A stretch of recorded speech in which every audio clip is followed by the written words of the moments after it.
Swastiastu. Selamat malam Bapak dosen dan teman-teman sekalian. Perkenalkan, kami dari kelompok 5 akan membawakan materi yang berjudul Teori Produksi Jangka Pendek. Baik, sebelumnya kami akan memperkenalkan nama. Yang pertama, saya sendiri, Dewa Ayu Mantri Asrini, MPM 056, Igusti Ayu Raka Pramisi Dewi, MPM 035, Rani Putri Purnamawati, MPM 057, Gusti Agung Ayu Brahmani Wimtia, MPM 468, Kadek Riki Adi Mahendra, MPM 629. Baik, materi yang pertama yang kita akan bahas yaitu mengenai konsep dasar produksi jangka pendek. Jangka pendek merupakan kurun waktu yang terjadi ketika salah satu atau lebih faktor produksi yang tidak bisa diubah atau tetap. Faktor-faktor yang tidak dapat diubah disebut juga fixed input atau masukan tetap. Fixed input dalam jangka waktu ini umumnya adalah kapital atau modal. Baik, fungsi produksi jangka pendek adalah menunjukkan kurun waktu di mana salah satu faktor produksi atau lebih bersifat tetap. Jadi, dalam kurun waktu ini output dapat diubah jumlahnya dengan jalan mengubah faktor produksi variabel yang digunakan dan dengan peralatan mesin yang ada. Baik, materi selanjutnya akan dibawakan oleh teman saya sendiri.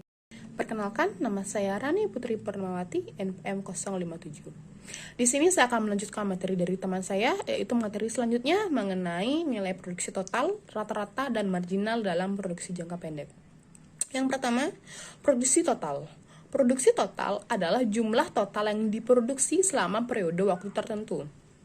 Produk total akan berubah menurut banyak sedikitnya faktor variabel yang digunakan. Kurva produksi atau Total Physical Production Function atau TPP adalah kurva yang menunjukkan hubungan produksi total dengan satu input variabel, sedangkan input-input lainnya dianggap tetap. Notasi penulisan kurva produksi adalah sebagai berikut. TPP sama dengan Vx, di mana TPP merupakan output total, sedangkan X merupakan input variabel yang digunakan. Selanjutnya mengenai produksi rata-rata. Produksi rata-rata adalah total produksi dibagi dengan jumlah faktor produksi yang digunakan untuk menghasilkan produksi tersebut. Jadi, produksi rata-rata adalah perbandingan output faktor produksi atau output input ratio untuk setiap tingkat output dan faktor produksi yang bersangkutan. Selanjutnya, produktivitas marginal.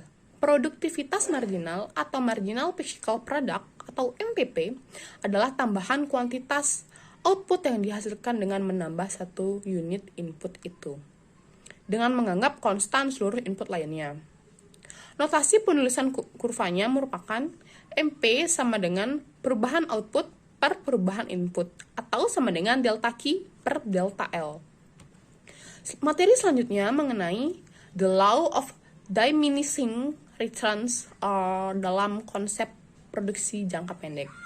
Law of diminishing marginal productivity yaitu apabila salah satu input ditambah penggunaannya, sedang input-input lainnya tetap, maka tambahan yang dihasilkan dari setiap tambahan output yang dihasilkan dari setiap tambahan satu unit ditambahkan mula-mula meningkat.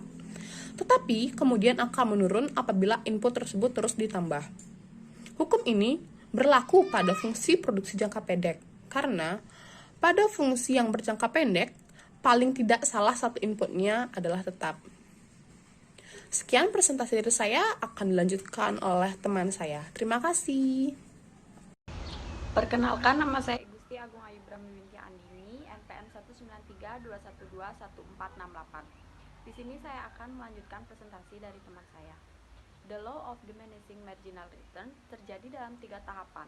Tahap 1, jika suatu perusahaan memiliki 2 buah input produksi, yaitu modal dan tenaga kerja. Perusahaan tersebut merasa dengan modal yang dimiliki sekarang, mereka bisa menambah tenaga kerja untuk meningkatkan produk outputnya. Tahap 2, pada tingkat ini, penambahan tenaga kerja menambah total output, namun menurunkan output marginal perusahaan. Perusahaan yang awalnya menghasilkan output maksimum, perlahan-lahan mengalami penurunan, di mana output yang dihasilkan masing-masing pegawai akan berkurang karena lahan kerja yang tetap, tapi pekerja semakin banyak. Tahap 3, yaitu tahap pengembalian negatif, di mana output marginal bukan hanya menurun, namun bernilai negatif. Pada saat inilah perusahaan mengalami kerugian diakibatkan ketidakseimbangan faktor-faktor produksi. Selanjutnya, elastisitas faktor produksi. Elastisitas faktor produksi adalah suatu koefisien yang menjelaskan besarnya perubahan jumlah keluaran atau output yang dihasilkan akibat adanya perubahan jumlah masukan atau input yang digunakan. Untuk perhitungan elastisitas produk, terlebih dahulu harus dicari MPP. Perkenalkan, nama saya Gusti Aira Kaprofsi Dewi, NPM 035. Saya akan melanjutkan presentasi dari teman saya. Berikutnya, hubungan marginal produk dan elastisitas faktor produksi dengan pengambilan keputusan.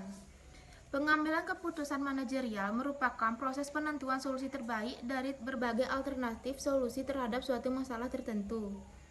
Manajer menggunakan alat ekonomi manajerial untuk membantu dalam proses menemukan keputusan tindakan yang terbaik.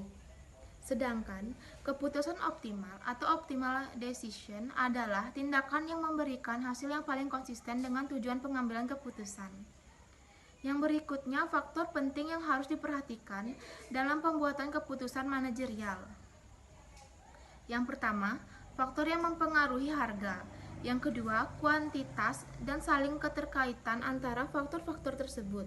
Produk yang dirancang perusahaan, pengolahan, penjualan, strategi marketing yang digunakan, kebijakan harga yang ditetapkan, bentuk perekonomian yang sedang dihadapi, serta sifat persaingan yang dihadapinya di pasar. Yang ketiga, hubungan penerimaan yang mencakup permintaan dan penawaran, dan yang terakhir, kompleksitas dalam analisis pengambilan keputusan. Perkenalkan, nama saya Kadir Kidi Mahendra, NPM 629. Di sini saya akan melanjutkan presentasi dari teman saya. Di sini saya akan mempresentasikan metode dalam menggambarkan hubungan ekonomi. Hubungan ekonomi dapat digambarkan dalam bentuk persamaan, tabel, atau grafik. Bila hubungan sederhana tabel atau grafik dapat mencukupi, namun bila hubungannya rumit, menggambarkan hubungan dalam bentuk persamaan mungkin diperlukan, yaitu yang pertama dengan hubungan fungsi atau persamaan, yang kedua ada tabel, yang ketiga ada grafik.